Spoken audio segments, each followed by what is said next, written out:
សូមជូនរឿងធនញ្ជ័យសេដ្ឋីលួចមាសរបស់ទុតលូសេដ្ឋីមាននិទានមួយថាមានសេដ្ឋីពីរនាក់ម្នាក់ឈ្មោះធនញ្ជ័យសេដ្ឋីម្នាក់ឈ្មោះទុតលូសេដ្ឋីអ្នកទាំងពីរស្រឡាញ់គ្នាណាស់យកគ្នាជាក្លើឯទុតលូសេដ្ឋីយកមាសមួយពួនតម្លឹងដាក់ក្នុងថង់យកខ្សែចងដំត្រាជាសម្គាល់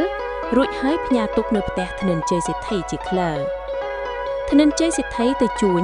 យកមាសទុកហើយទុតលូសេដ្ឋីលាធនញ្ជ័យសេដ្ឋីទៅជួញជាអំឡុងទៅធនញ្ជ័យសេដ្ឋីឲ្យទៅរកជួលជាងជួលបាំងហើយទើបកាត់ថង់ទាំងពីរយកមាសមួយពួនតម្លឹងចេញមកហើយក៏យកទង់ដែងមកថ្លឹងទម្ងន់ស្មើនឹងមាសនោះហើយយកទៅច្រកទុកក្នុងថង់មាសនោះវិញរួចជួលជាងឲ្យជុលថង់នោះឲ្យបានដូចដើមជាងទទួលឈ្នួលជុលថង់រួចហើយ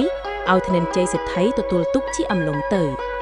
ទុតលូសេដ្ឋីមកអំពីជួនទើបប្រដាប់ចំណីផ្លែឈើផងយកមកជូនធនញ្ជ័យសេដ្ឋីជាក្លើហើយនិយាយថាអញមកសុំមាសអំពីក្លើឯធនញ្ជ័យសេដ្ឋីយកថង់ច្រកធំដែងឲ្យទុតលូសេដ្ឋីទុតលូសេដ្ឋីអមិលរមើលថង់នោះសពគ្រប់ចាក់ជារបស់ឯងពុំប្លែកឡើយតែទទួលយកមកស្រ័យពុំឃើញមាសនោះឡើយឃើញឯទង់ដែងវិញទុតលូសេដ្ឋីសួរថាអញផ្ញើមាសអញនៅក្លើមាសអញបាត់ទៅណាក៏មកឃើញឯទង់ដែងដូចនេះវិញធនញ្ជ័យសេដ្ឋីឆ្លើយថានរណានឹងយកមាសក្លើបើក្លើមិនជឿអញក្លើមើលតែថង់ចំណងខ្សែថង់និងត្រានោះចោះម្លោះហើយអ្នកទាំងពីរប្រកែកគ្នាទៅវិញទៅមកមិនដាច់ស្រេចក៏ទៅជាក្តីនឹងគ្នាក៏នាំគ្នាទៅប្តឹងចៅក្រមជំនុំឲ្យពំបានទើបនាំគ្នាទៅដល់ព្រះមហាក្សត្រឯទុតលូសេដ្ឋីក្រាបបង្គំទូលថាត្បិតខ្ញុំព្រះបាទអម្ចាស់យកមាសមួយពួនតម្លឹងច្រកក្នុងថង់ចងខ្ជាប់ដំត្រាហើយផ្ញើនឹងក្លើនេះឯងម្ដេចក៏មាសរបស់ខ្ញុំព្រះបាទអម្ចាស់ប្រែជាទង់ដែងទៅវិញសូមព្រះបាទអម្ចាស់ទ្រង់ព្រះពិចារណាហៅឯធនញ្ជ័យសេដ្ឋីក្រាបបង្គំទូលថាត្បិតក្លើនេះឯងយកទង់ដែងច្រកថង់ដំត្រាខ្ជាប់ហើយផ្ញើនឹងខ្ញុំព្រះបាទអម្ចាស់ឲ្យខ្ញុំព្រះបាទអម្ចាស់ពុំដឹងជាទង់ដែងស្មានថាជាមាសពិតខ្ញុំព្រះបាទអម្ចាស់ក៏ទទួលទុកលុយូរទៅក្លើនេះឯងមកយកអំពីខ្ញុំព្រះបាទអម្ចាស់ខ្ញុំព្រះបាទអម្ចាស់យកឲ្យហើយក្លើនេះស្រែចិនពុំឃើញមាននោះឡើយឃើញឯទង់ដែងវិញក្លើនេះថាខ្ញុំព្រះបាទអម្ចាស់យកមាសនោះសូមព្រះអង្គទ្រង់ពិចារណាឲ្យខ្ញុំព្រះបាទអម្ចាស់ហៅព្រះមហាក្សត្រព្រះអង្គបានជ្រាបនៅដំណើរការសេដ្ឋីទាំងពីរហើយទើបមានព្រះបន្ទូលថាហេសេដ្ឋីទាំងពីរឲ្យគុំប្រស្ដែងក្តីនឹងគ្នាបើប្រស្ដែងស្រឡាញ់គ្នាអំពីដើមដូចម្ដេចមាញ់ចូលប្រស្ដែងស្រឡាញ់គ្នាដូចដែរហៅឯធនញ្ជ័យសេដ្ឋីកាលបើលីព្រះបន្ទូលដូច្នោះហើយក៏ក្រាបលាទៅលំនៅអាត្មាវិញលុះក្រោយមកព្រះអង្គត្រាស់ដណ្ដឹងទៅទុតលូសេដ្ឋីថាធនញ្ជ័យសេដ្ឋីមានកូនឬឥតកូនទុតលូសេដ្ឋីក្រាបទូលថាមានកូនទើបព្រះអង្គមានព្រះបន្ទូលថាបើមានកូនមែនដូច្នោះចូលប្រស្ដែងប្រឡំលួងលោមយកកូននោះមកនៅនឹងប្រស្ដែងបានទាំង3ថ្ងៃហើយប្រស្ដែងយកស្វាមួយទុយឲ្យវិញហើយប្រាប់ថាកូនក្លើឯងប្រែអាត្មាជាស្វាទៅហើយទុតលូសេដ្ឋីទទួលព្រះបន្ទូលដូច្នោះហើយក៏ទៅប្រឡំលួងលោមយកកូនធនញ្ជ័យសេដ្ឋីបានមកនៅជាអំឡុង3ថ្ងៃយកកូននោះលាក់ហើយចាប់បានស្វាមួយយកទៅឲ្យធនញ្ជ័យសេដ្ឋីហើយប្រាប់ថា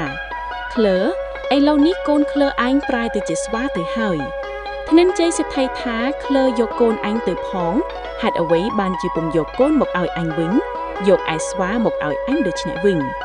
ទុតលូសេដ្ឋីថានេះឯងកូនក្លើហើយម្ដេចឡាយក្លើថាអញយកស្វាមកឲ្យម្លោះហើយសេដ្ឋីទាំងពីរក៏ប្រកែកគ្នាទៅវិញទៅមកពុំចេះអស់ពុំចេះហើយទៀបនាំគ្នាទៅគាល់ព្រះមហាក្សត្រធនញ្ជ័យសេដ្ឋីក្រាបបង្គំទូលថាទុតលូសេដ្ឋីយកកូនខ្ញុំព្រះបាទអម្ចាស់ទៅនៅផងជាអំឡុងថ្ងៃ3ពុំយកកូនមកឲ្យខ្ញុំព្រះបាទអម្ចាស់វិញឡើយយកឯស្វាមកឲ្យថាកូនខ្ញុំអម្ចាស់សូមព្រះរាជទានព្រះអង្គទ្រង់ពិចារណាឲ្យខ្ញុំព្រះបាទអម្ចាស់ហៅឯទុតលូសេដ្ឋីក្រាបបង្គំទូលថាខ្ញុំព្រះបាទអម្ចាស់យកកូននេះពិតមែនតែហេតុអ្វីបានជាកូននេះប្រែអាត្មាជាស្វាវិញរឿងនេះសូមព្រះអង្គទ្រង់ចិន្តាពិចារណាហៅព្រះមហាក្សត្រទ្រង់ព្រះសម្ដាប់ដំណើរសេដ្ឋីទាំងពីរហើយក៏ទ្រង់មានព្រះបន្ទូលថាសេដ្ឋីឲ្យបើវាបានជាខ្លាយដូច្នេះទៅហើយប្រស្ដែងទាំងពីរនាក់ត្រូវធ្វើសច្ចាធិដ្ឋានរៀងខ្លួនហើយធនញ្ជ័យសេដ្ឋីត្រូវយកទង់ដែងច្រកខំថង់ទុកដូចដើមអស់កំឡុង3ថ្ងៃទុតលូសេដ្ឋីក៏ត្រូវយកស្វាទៅរករក្សាធ្វើជាកូនអស់កំឡុង3ថ្ងៃដែរ បើប្រស្ដែងទាំងពីរអ្នកស្រឡាញ់គ្នាតាមសភាពដើមពិតមែនហើយទងដាងមុខជាកាជាមាវិញ